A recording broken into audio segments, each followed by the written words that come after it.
Bien, que quelqu'un vienne m'expliquer l'intervention de Madame Anne Ouloto. Que quelqu'un vienne m'expliquer ce qu'elle veut dire au travers de cette sortie-là. Bien, si j'ai bien compris, c'est que les Ivoiriens n'ont plus le droit de se plaindre. C'est que les fonctionnaires n'ont plus le droit de se plaindre. Si j'ai bien compris, c'est que il faille que tous les Ivoiriens, sans exception, agissent conformément à ce que le gouvernement en place veut, sans toutefois se plaindre de quoi que ce soit. C'est ce que j'ai bien compris. Et c'est ce que je pense que vous aussi, vous avez compris. Sinon, à mon sens, je ne trouve pas normal que des fonctionnaires se plaignent de leurs conditions de vie, se plaignent du fait qu'ils sont négligés, un tout petit peu négligés quand même, et qu'ils veuillent des explications ou encore qu'ils veuillent une meilleure condition de vie. Pourquoi on leur... je ne sais pas en fait, je veux dire, est-ce qu'on a besoin de les menacer? Est-ce qu'on a besoin de leur dire, bon, si jusqu'au lundi 7, si on n'a pas vu un enseignant à son poste, on considère que ce dernier est démissionnaire. Est-ce que c'est le problème qui est là? Est-ce que c'est comme ça qu'on règle un problème? Si ils ont grévé, s'ils ont dit qu'ils ne vont pas au cours, sûrement qu'il y a un problème. Et à mon sens, aussi grand que vous êtes, aussi sage que vous êtes, normalement vous devriez les convoquer et pour leur demander les raisons et voir si il est possible d'améliorer leurs conditions de vie ou encore de répondre à leurs besoins. Mais toutefois, tout part de la communication. Ce n'est pas l'argent qui manque à la Côte d'Ivoire. Pour dire que, d'abord, il faut savoir que le corps, le corps de l'enseignement est un corps très important, oui, dans le développement de la Côte d'Ivoire. Donc, les enseignants, on ne doit pas les minimiser. Les enseignants, on ne doit pas les négliger.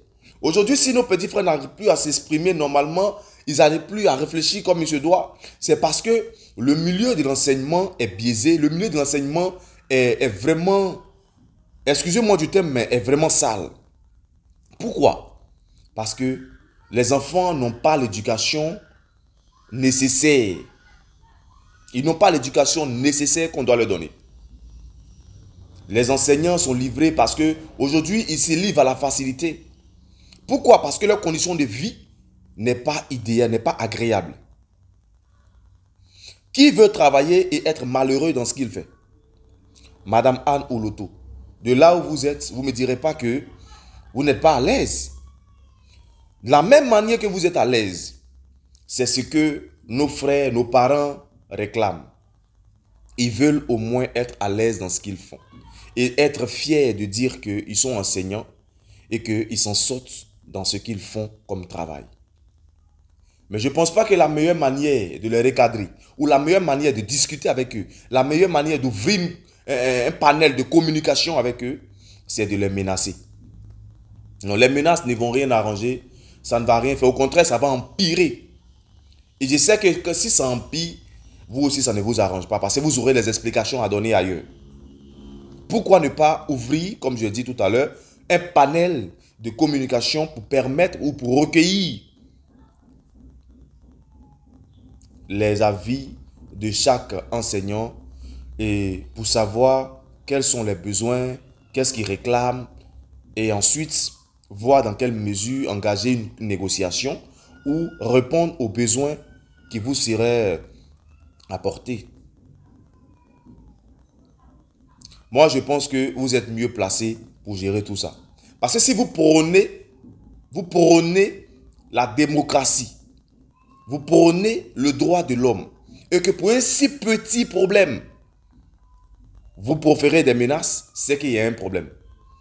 C'est qu'on n'est pas démocratique, on n'est pas aussi dans un pays de droit. On est livré à nous-mêmes, et vous qui êtes en haut, vous essayez toutefois de nous marcher sur la tête.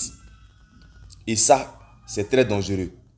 La Côte d'Ivoire est un pays où il y a beaucoup de richesses, où il y a assez de richesses qui suffiraient à tout le monde. Donc, essayez de mettre un peu d'eau dans votre vin.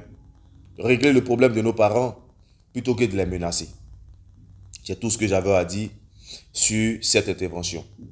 Merci et vive la paix en Côte d'Ivoire.